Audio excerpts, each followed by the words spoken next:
So hello everyone, welcome to our June Wednesday 101 webinar. I'm Leslie Scott. I am the founder of Reuseful, and I'm going to be trying to keep an eye on admitting people as we go through our website. I'm actually going to make Rachel, I'm going to make you the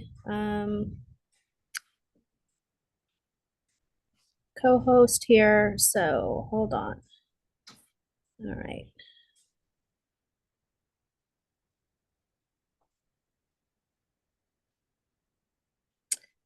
All right.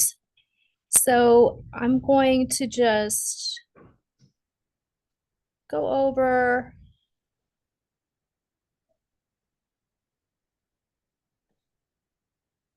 hmm, you'd think I would know how to do this by now. Here we go. Just going to go over our webpage, our website really quickly and give you a little bit of an overview of who we are, what we do. So we are Reuseful, and we are a nonprofit that helps people find a place for their still good stuff. And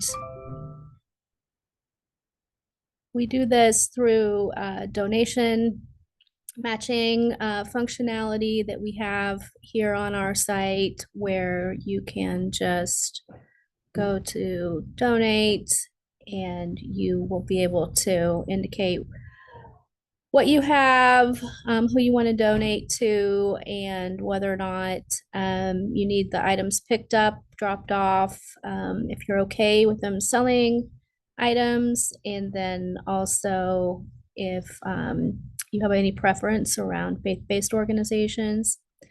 And then, so this is available all the time, 365. So find a place for your stuff anytime here. But we also have in-person events, and this is really only for our local folks. But we have an Undumpster Day coming up on Saturday. Happy World Environment Day, everybody.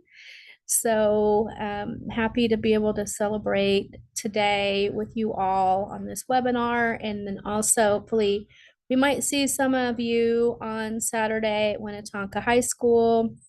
And you can go to our website and find this event information, as well as the items that are accepted and our participating charity partners. We have a little over 100 charity partners now, and a wide variety of those. So just, if you ever need a place for an item that's just been cluttering up your house, you can find it with us. And so with that, I think I will actually give just a minute to Sammy Aaron, so she can just kind of introduce the resilient activist before we dive into your content, Phoebe. So, Sammy? Thanks so much, Leslie. I just can't tell you how much I love um, Reuseful's Undumpster Days. And they're so organized now, and you just fill your car up with crap you don't want, and you drive in, and there are volunteers there that say, "Oh, I know who will take this," and they take it to that truck or they take it to this organization, and it feels really good. So I'm delighted at what you've been able to accomplish, Leslie. So we're the resilient activist, and Leslie and I have known each other for a while. Our mission really is to cultivate resilience to environmental stress, and Phoebe's going to talk about that a little bit more. Phoebe is our visual media uh, artist, we'll just say, and does all of our social media. And she's just delighted to bring us 5 essentials for a resilient world from her perspective. And um, one of the biggest things that can help alleviate stress about climate change and environmental destruction is to take action and like actually take some steps that feel really good. So that's really where Phoebe's focus is. So delighted to have you here. Right, Phoebe, you're up. Hey, Wow. Well, I'll just say I am so excited for this, and it's cool to see people trickling in from Missouri and beyond. My name is Phoebe Lynn Pinkner. I am the visual media strategist at the Resilient Activists based in Kansas City. Um, and so I am just going to share my screen and we'll jump into this presentation today, which is 5 essentials for a resilient world. So let's get into it here. Okay. Can people see the full presentation screen? Okay, awesome. So basically today, this is the program that we're going to go into, 5 essentials.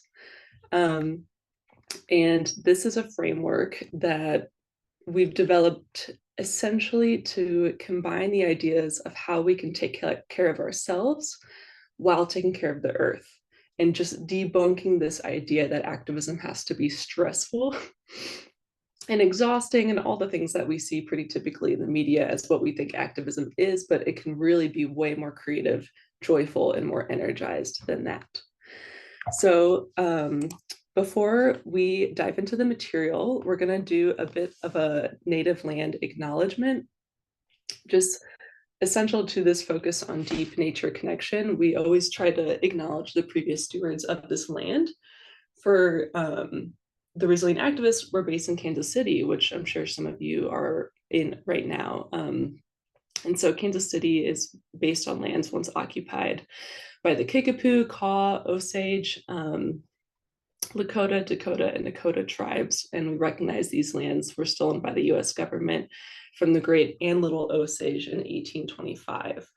Now, I am actually calling in outside of Perryton, Texas, which is in the Panhandle, and this land is a gorgeous river valley that was lived on by many Kiowa tribes.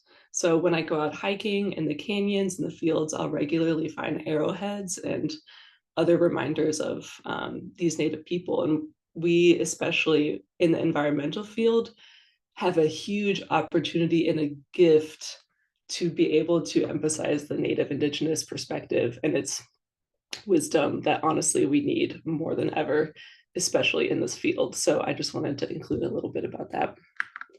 So this is me just as a bit of an introduction. You know, I work at the Resilient Activist. Primarily, I'm a photographer, so some of these images you'll see here are my own in the presentation. I'll say I'm an aspiring environmental activist because I do what I can, but I think there's even more in which I want to grow into. My passions include herbalism, native gardening, the land back movement, the death positivity movement, and regenerative agriculture. I live on a ranch that has been conventionally farmed for centuries.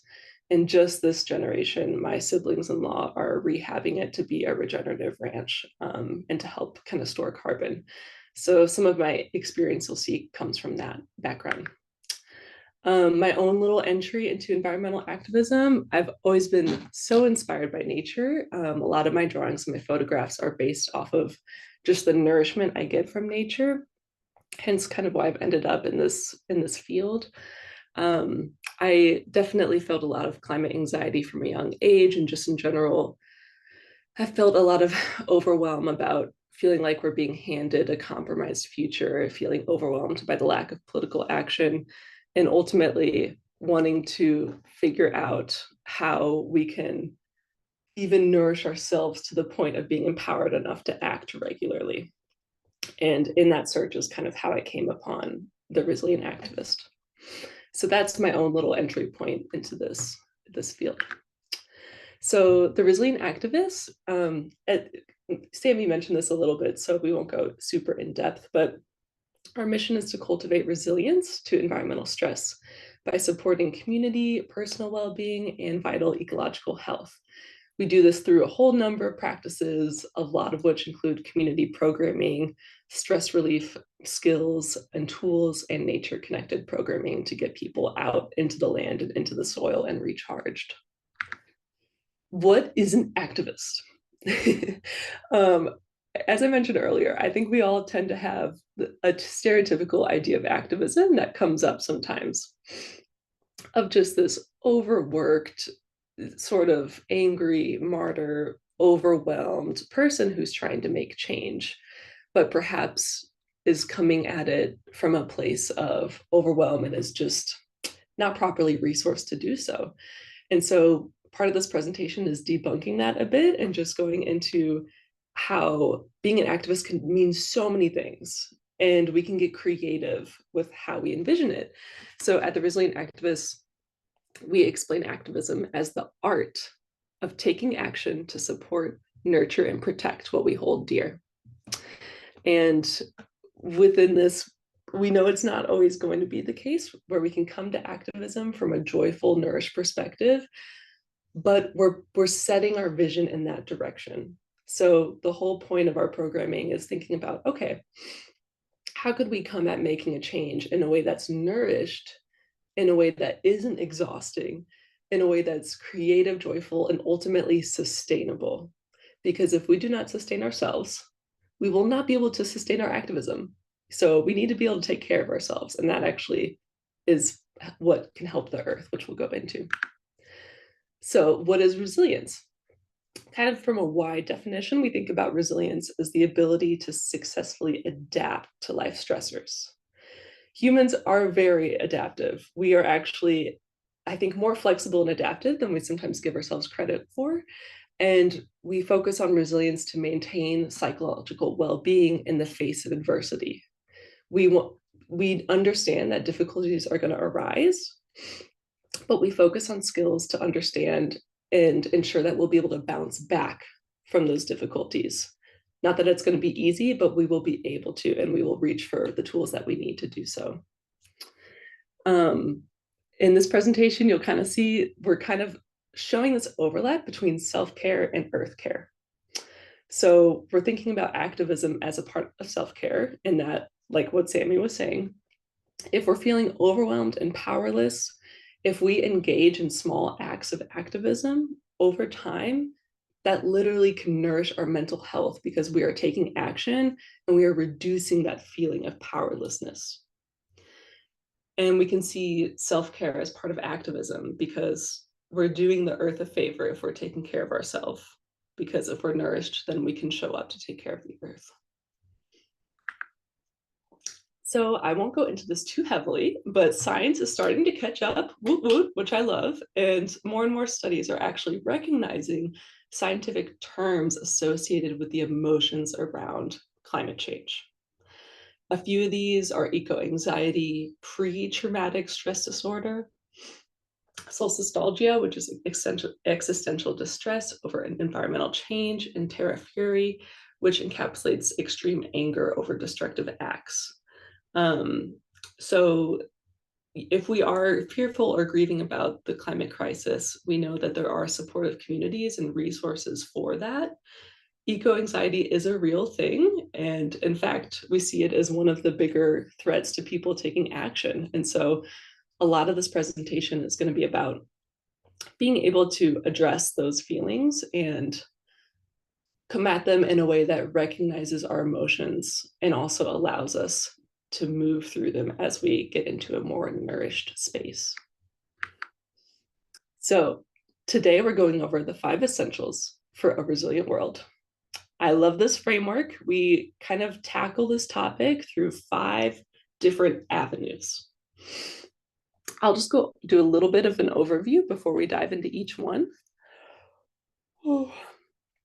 And again, the whole purpose of this framework is to allow us to understand how we can nourish ourselves while we nourish the planet, and let it be this self-fulfilling, sustainable cycle that ultimately gives us joy and boosts our own long-term resilience. So the first essential, as you'll see on the left there, is reconnect with nature, which allows us to think about how we can work with our own human nature while deeply connecting with the natural world. The second is respect all life. When I say respect all life, I'm talking about respecting your own life, your own boundaries, your own needs, desires, and the life of all other living beings, not just humans, and what that means in really practical terms. The third is regreen the planet, which is one of my favorites. And we'll go into the benefits of how bringing in the natural world into our everyday life can both provide sustainable and health boosting benefits to our lives. The fourth, revamp our spending, is a really good one, which kind of talks about how we could leverage our own resources, not just time, but money, influence, our skills, and how we invest those finite resources into the causes that we truly care about, and understanding that we are spending what we have wisely in ways that nourish ourselves and the earth. Lastly, we have to replenish. So the fifth essential is replenishing our resources. So we'll talk about tools we can use to soothe ourselves, engage our strengths, and find joy while mindfully noticing how we can help the earth. So these are just 5 entry points to get at this topic of how do we take care of ourselves while taking care of the earth, in very practical means. So reconnect to nature. You'll see on the right is this photo of this creek that I live next to with the old cottonwoods and the trees. And we all know that when we are able to connect with nature, our stress level, I will say, at least for me, is deeply affected. When we're able to engage with nature, our own personal stress level can definitely decrease and we can become more nourished to take action. As just a little bit of context, on average, Americans spend 90% of their time indoors, which is a little bit of an alarming statistic. Nature deficit disorder is being recognized by different studies being done, talking about how specifically if children too don't spend enough time in nature, that can affect our attention spans, our obesity, and other emotional and physical issues long term. If we don't connect with nature deeply, some people can develop biophobia, which is a condition of just basically growing more irrational fears and even disgust responses around nature, and ultimately promoting more alienation. So with all that context, how do we know that how can we connect with the natural world while working with our own human nature and what we need? So one way to reconnect with nature, a lot of us do spend our time indoors. And some of that is out of necessity, out of work, after, out of having to maintain our home and our family. So one way we can do this is to just bring nature inside. So you'll see in this photo, this is my office. This is where I am coming to you right now. I'm in that little chair in the bottom.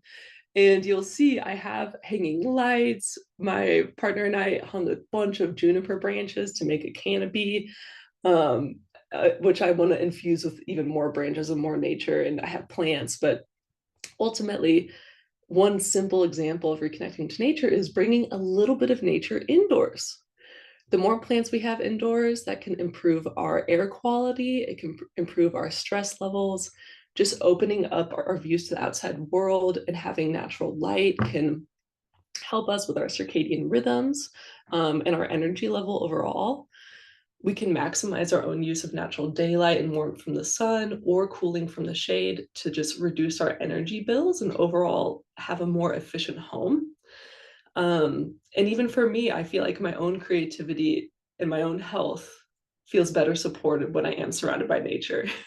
So even though it may seem strange for some people to hang a bunch of herbs and, natural plants and natural inspired objects, like, if it works for you, it works for you, and it can create a healthier, more inspiring space.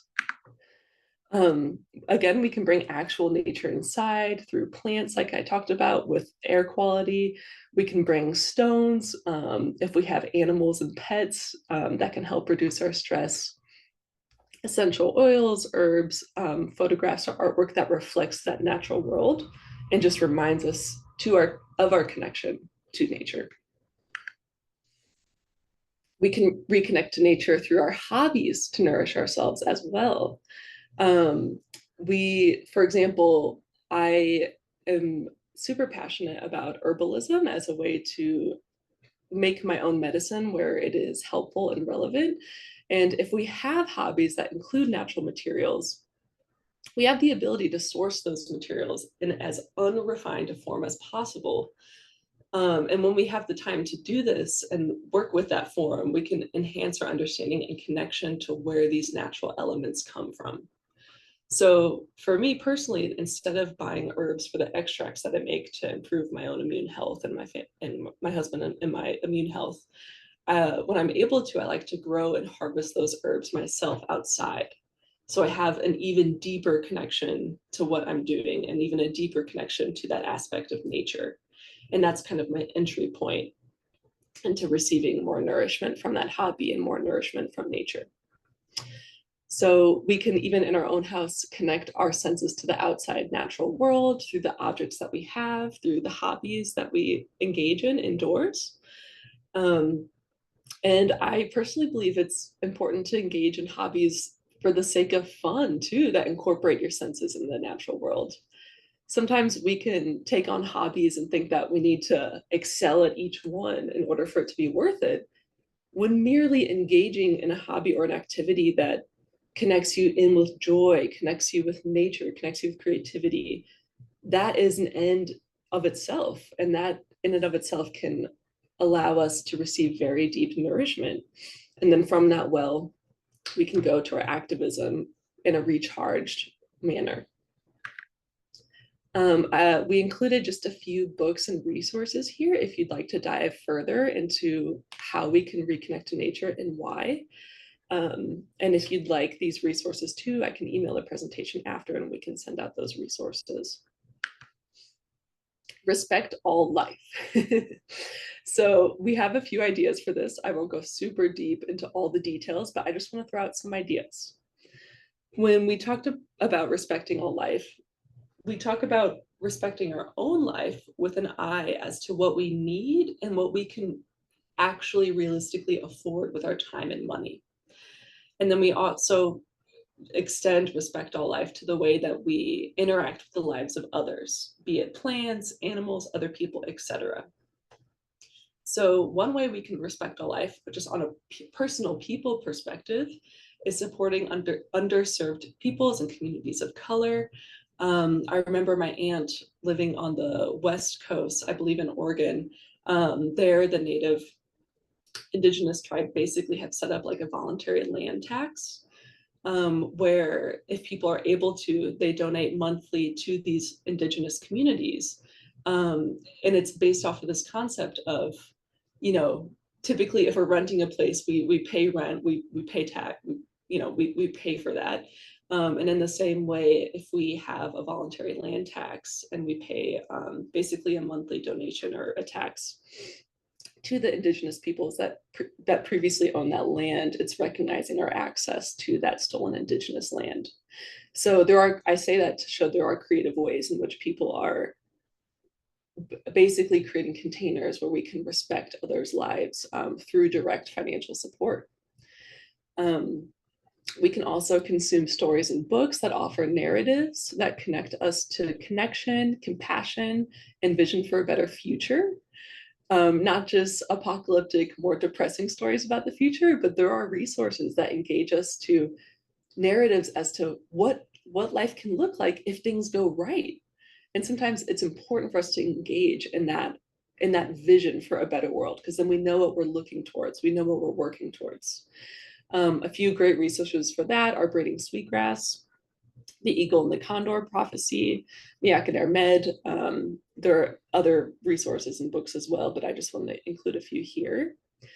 If you live in an area with local farmers markets or farm to table meat operations or CSAs, you can respect all life with voting for your dollar to support more regeneratively raised animal and meat products, just on an everyday practical scale.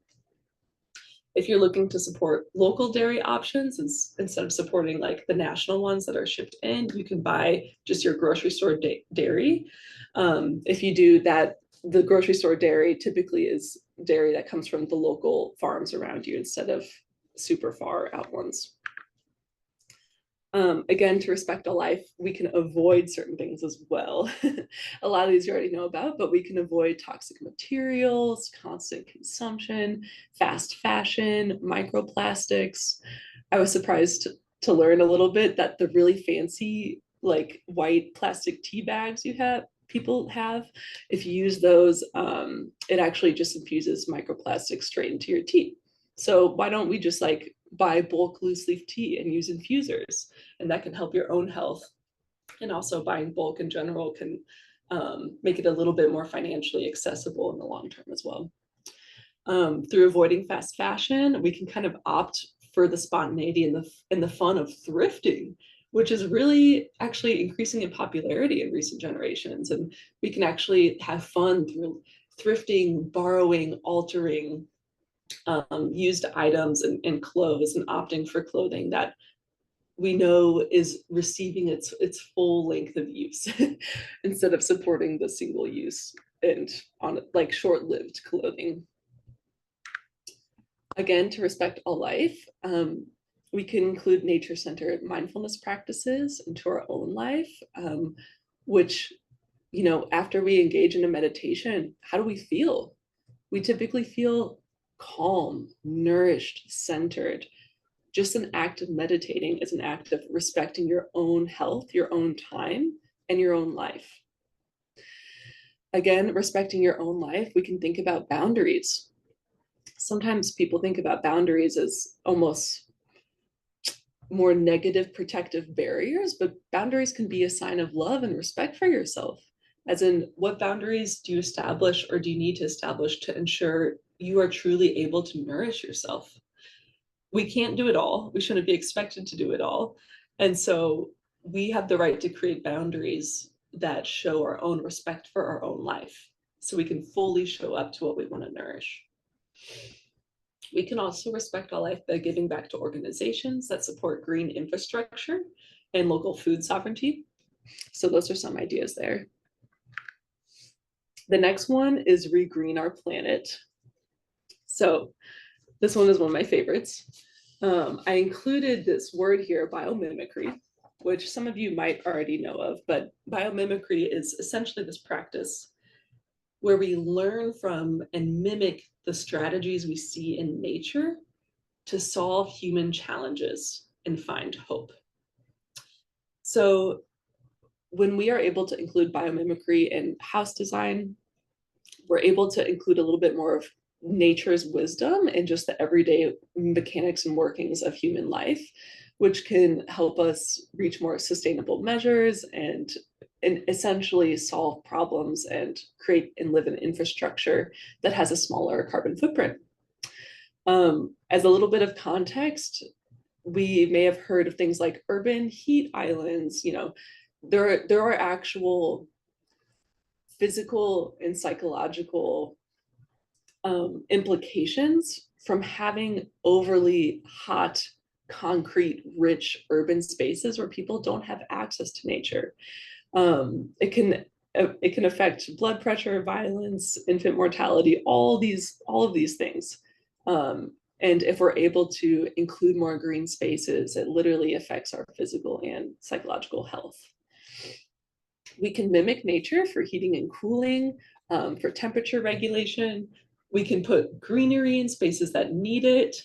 I included a fun photo on the bottom of some guerrilla gardeners, which guerrilla gardening is essentially the act of gardening on abandoned sites, areas that aren't cared for, private property, as an act of protest, neighborhood beautification, enhancing local biodiversity, and encouraging pollinator populations. As you can see, these people are kind of doing it in what looks like an abandoned little green space in a city. It is illegal, but it is another example of things that people are doing to literally re-green spaces on an everyday level. We can garden in all seasons. If any of you are like me and suffer a little bit in winter from just the lack of light, warmth, and nature, I like to be able to start seedlings in winter in my home and, you know, have a little bit more of that nature connection even before it's spring outside. We can grow gardens, native plant gardens, rain gardens, which have a whole assortment of environmental benefits for our local ecosystems.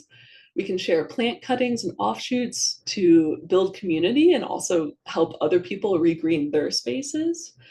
And in a way, also show people that if they want to regreen their space, yes, there are techniques and things you can learn to use, but you don't need to be born with like a special green thumb to be able to regreen your space. People could think gardening and working with plants is much more complicated than it is. And so we want to demystify that and show people that if you want to work with plants, you just follow a few simple steps and you will be on the right path. So again, for Regreen Our Planet, we see this image here of a native plant garden in process. Native plant gardens can help with carbon capture. It can help, rain gardens can help with soil absorption of water. We can also support prairie and forest restoration organizations on a local level from where we are. We can have plant parties and celebrations, like I was talking about, where we give that gift of regreening to others, which typically is pretty low cost. And once you have a plant and you keep, propagating or propagating more offshoots, it's not a super expensive way to give the gift of regreening. So we'll go on to revamp our spending, which I think is one of the more critical points. And when we think about revamping our spending, we think about how we're able to invest our resources in what we truly care about. And your resources are not just time, you also have energy to spend, you have money to spend, and you have influence to spend. And we spend these things every day, sometimes consciously or subconsciously. And so when we think about literally what we spend with our money, a lot of the times capitalism can trick us into thinking that if we buy the right green product, we're good. That's it. We're an activist. We did the thing.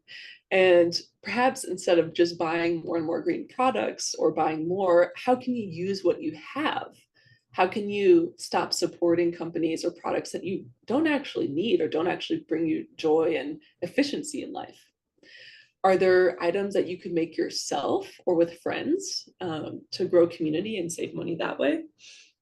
One example that I love is that I'm a woman and typically I get pants and dresses and they don't come with pockets, which makes no sense. I need pockets on everything and nothing comes with pockets, or they come with fake pockets, which is so silly. So my family and I hosted a pocket party where we literally do basically like a sewing party and we alter clothes together and we add pockets and we make it a fun community little family party where we can all alter and repair clothing, which saves money and is also just fun.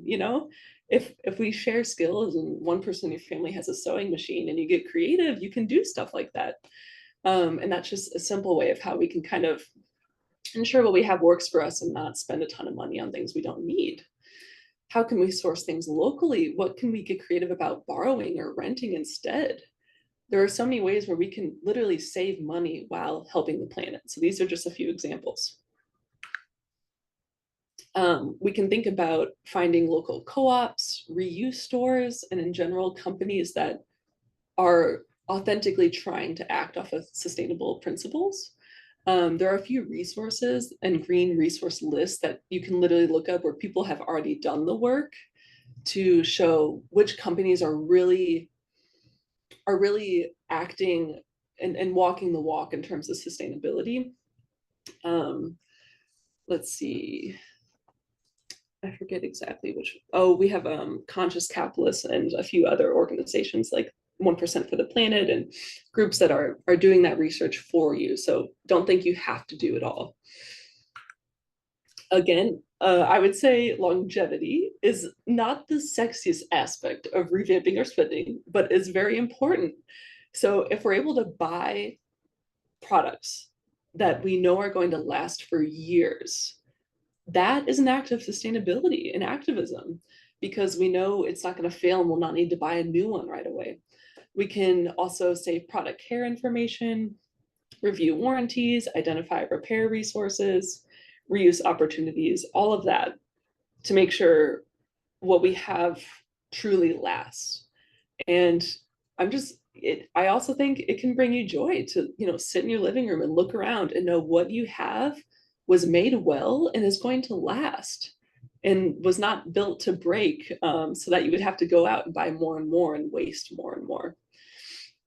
So that's why we kind of wanted to include longevity here. So we also want to think about how we spend our time. You can see here on the left, this is the little prairie by my house. And I've noticed since I've moved from the city, when I talk or meet up with people, I'm not going out to get coffee. We're just walking in nature. So there's ways in which living rurally has forced me to swap more monetary hobbies, more monetary activities for simple, free, nature-based activities like walking in nature. Walking in nature is something that can improve our own personal emotional health. It can be a way that we spend our time to nourish ourselves wisely. We want to know that spending our time well doesn't necessarily mean having to be productive all the time. We can get tricked in this hustle culture to think that if you're not spending all your time being productive, then you're not producing a good life. And that's just a lie. We need to be sure that we are nourishing ourselves and spending our time wisely to make sure that we are filling our own tank, so to speak. We can literally reserve time in nature and put it in the calendar and schedule it so that we know we'll go out there and we'll have that time. We want to be sure we are engaging with rest fully. Even though some days, you may be working until the evening and only have a half hour to relax and you're scrolling on your phone, but even still, just vegging out and scrolling on social media may not really mean true rest for you. That may not fully recharge you. Maybe true rest means hanging out with your puppies or your family or going on a walk or meditating or just reading an incredible book. Like, we want to make sure that with our precious quality time we have, we are prioritizing rest so that we can show up to our activism fully. We included just a few resource master lists here for, I would say, more external credibility as to what products and companies we know we can trust in terms of sustainability, and tips that we can ourselves use to enhance our own sustainability. The very last essential we'll go through is replenish our resources. So we are going to talk about this in terms of replenishing the physical resources that make up our life and also replenishing our own energy after we've had a long day of work or engaging in activism. But on the physical perspective, when we're buying new products, we want to be able to look for recycled content, compostable, biodegradable content, rapidly renewable materials sourced from regenerative areas and companies. We want to be able to get creative about giving back to the earth. So say you have an Italian pasta night or you have a bunch of water left over from a meal where you cooked a bunch and it's just clean water. You can let that cool and then go put it in the backyard to nourish the plants. We can compost the food waste that we're already making to help reduce carbon emissions. And then you can use that compost over time to put back into your own garden, and the cycle continues. If you look up clover, if you Google like clover or strawberry lawns in suburbs, you'll see interesting ways that people are creating drought tolerant, low maintenance lawns that perhaps might be a little bit more sustainable than trying to keep that image of a pristine green grass monoculture lawn. So there's all these different ideas here. We want to think about how we replenish our own resources. In many cities, we have outdoor exercise programs like Tai Chi. These can support personal physical health and build community relationships. We can replenish our resources by preparing vegetable-rich meals. In the winter, still dressing for the weather and going outside like I am here with my siblings. Understanding that just giving ourselves a free, simple joy can be something as easy and not as complicated as you think. If you are having a rough day and you need to recharge, what simple joy could you give yourself? For me, that means taking a break in the middle of the day if it's winter and making a delicious hot tea and just going out in nature. And that helps replenish my own resources. So we can tend to make these things more complicated than they are, but there's lots of very simple solutions here. So we went through the 5 essentials. I'm going to do a little bit of a brief summary, and then we're going to let this marinate on a deeper level through a little guided meditation that I'll be leading you all on. As just a bit of a summary, we went through reconnect with nature and found ways to nurture our own human nature while connecting to the natural world. We went through respect all life, thinking about ways we could respect our own life through boundaries and nourishment, and also respect the lives of other beings. Regreen the planet, we look through how we can employ ecological restoration on a practical level and bring nature into our daily lives and homes as a radical healing tool.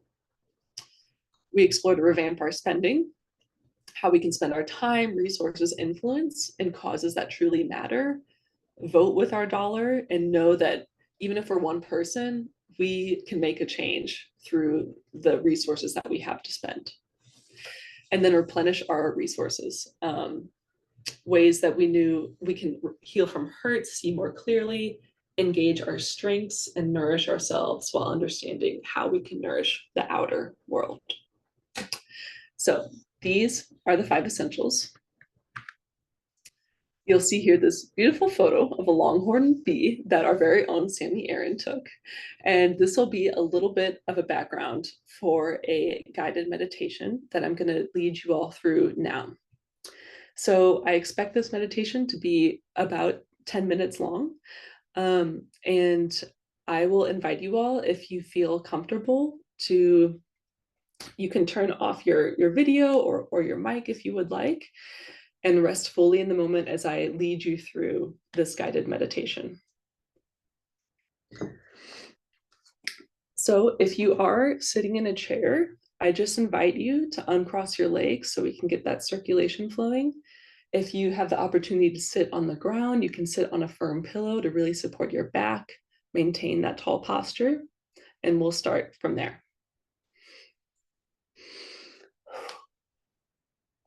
So I invite you all, as we start, to get comfortable and support your back, arms, and knees as you slow your breathing. I'll have you wiggle out any tension. You could do just a little bit of stretching before we get started to just stretch out those limbs and get into this present moment. You can wiggle out your wrist or hands, wrap out that tension. And once you've done that for a few moments, I'll have you relax into a tall, comfortable, restful posture. I invite you to close your eyes gently and take a deep inhalation and a deep exhalation.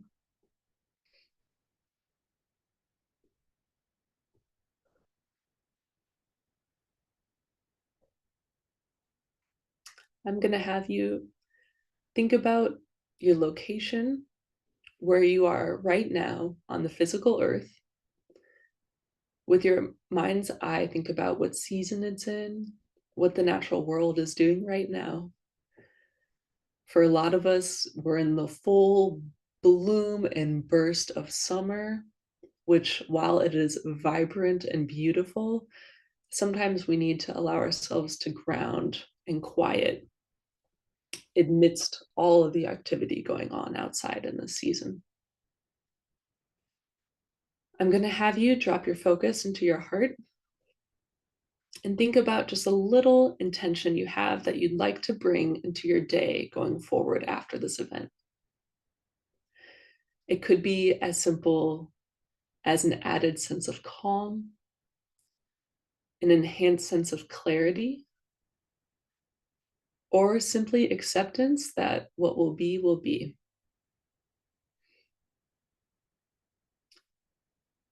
Any intention that comes to you is valid, and you can go with that.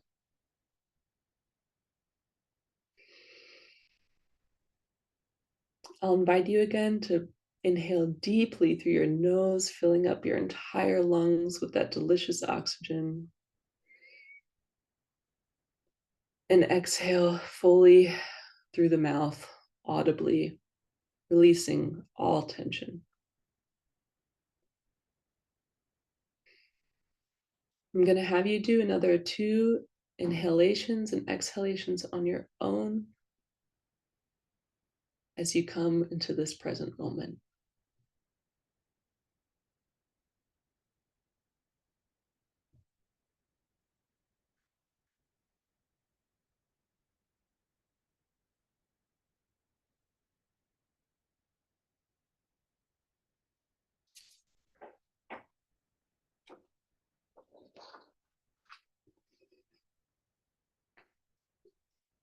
I invite you to feel the crown of your head, your forehead, and consciously relax any tension behind your eyes and your face. You can roll the neck a bit if you wish, but releasing all tension there. I invite you to release through the shoulders, the armpits, letting go, releasing all tension in the elbows, any tension in the hands or arms. I'll have you soften through the chest and belly as you release tension through the pelvis and hips. Feel the grounding weight of your glutes and thighs as you let go of any gripping through the legs and the feet.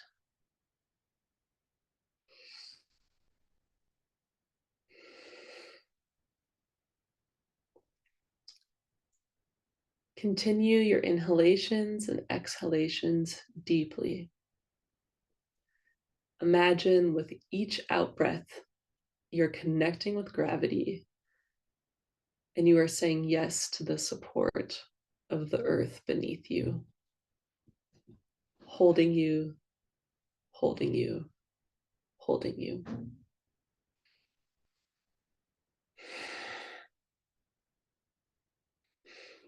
For the next few breaths, follow that in breath from the nostrils through the throat and into your lungs.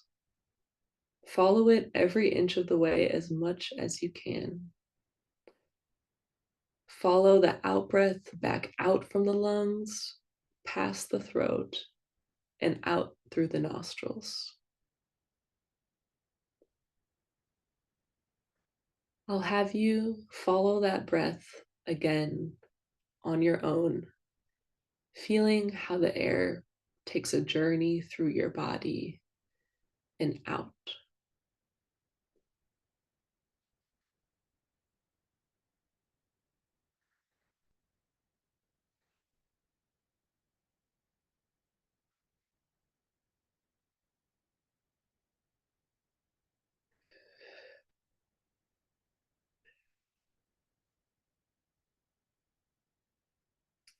I invite you to rest in this moment. If you find your mind wandering, that's okay. Just guide it gently right back here into this present moment with all of us gathered here in a calm, supported space. As you breathe deeply, I'm going to guide you on a little visualization journey through the 5 essentials. To reconnect to nature, I'm going to have you tap into a little bit of joy as you remember one of your favorite spaces in nature. Visualize the surroundings of this space. What might you see there? What colors, shapes, movement? What sounds grab your attention?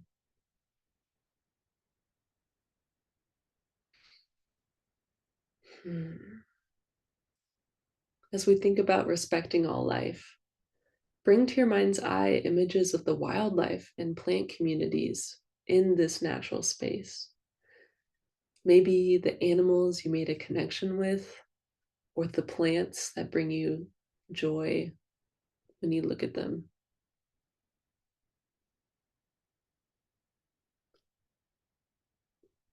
Drop your attention to your heart center, just noticing any emotions that might arise. I'll have you visualize the faces of those you love, those you nurture and support, and those who nurture and support you. Allow yourself to sink into that support now.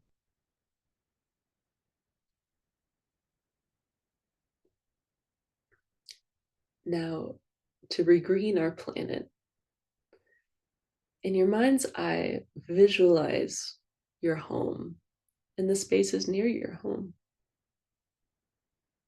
Are there any places where you could include more energy, more nature, more peace from natural elements of the earth being introduced to your space?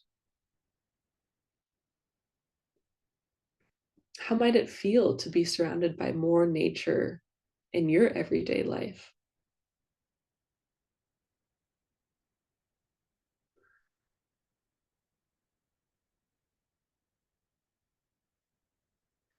Now, to revamp our spending, reflect on how you spend your time and money. Are you investing your resources in healthy food, exercise, creativity, community relationships?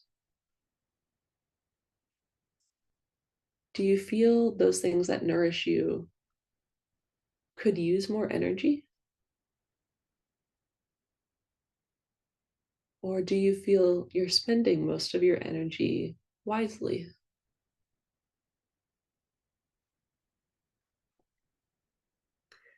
Lastly, replenishing our resources.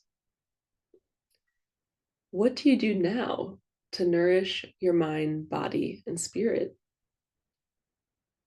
What activities make you feel completely alive?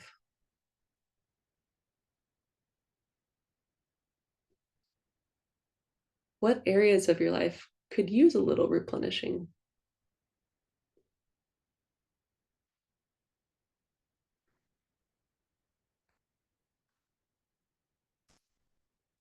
Take a deep inhalation through the nose and a full out breath through the nostrils.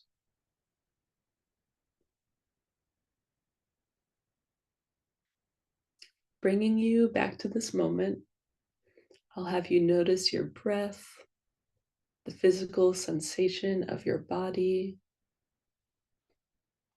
I'll have you restate in your mind your original intention and just notice how it feels to your heart and mind right now.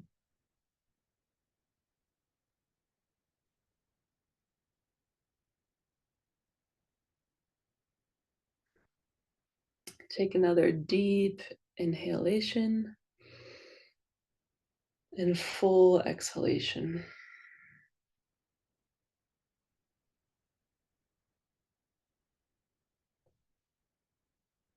Coming back slowly to this physical world, I'll have you wiggle your limbs, bring a little bit more energy back into your body.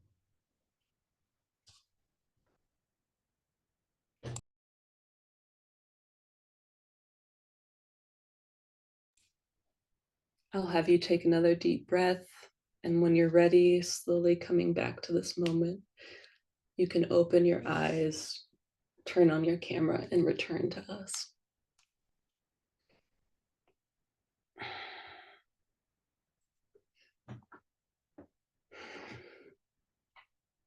Thank you all for going through that little journey with me.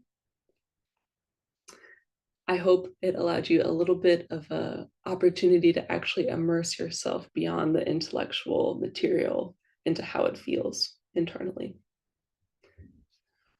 Um, So I know here, Leslie, I was going to include some time for questions, but we are at time, so we don't have to have a discussion if, we don't have the time to do so. But um, that is what I wanted to share today with our material. Yes, thank you so much, Phoebe. That was so great. Awesome. I mean, we have like one 1 minute. Um, and I wanted to just recognize Rachel's comments about how she's just been working on being a good steward and taking better care of herself in the world, and how people might think you're a little extreme in your actions, and so it's just affirming for her. So um, yeah, I think that much sums up probably a lot of our feelings about this. So it's so great. We really appreciate you going through that framework for the resilient activist, for creating it and having such a tangible way for us to take action, both for ourselves and the planet. So thank you to Sammy for being amazing and inspiring, and to you, Phoebe, for this amazing overview as well. And I'll get this presentation from Phoebe and send it out with a recording so that you can relive that amazing um, meditation as well. So thanks everyone for being here, and we will see you next July. The next on in July, the next Wednesday webinar will be on plastic free July, and we will have Bob Grove here. If anybody is familiar with environmentalism, climate action in the Kansas City region, Bob Grove, and he's working on a new book. So it's going to be really great to think about ways to celebrate plastic free July. So thank you all so much, and hope to see you next month. Bye bye, Thank, everyone. thank you. Bye, everyone. Bye bye.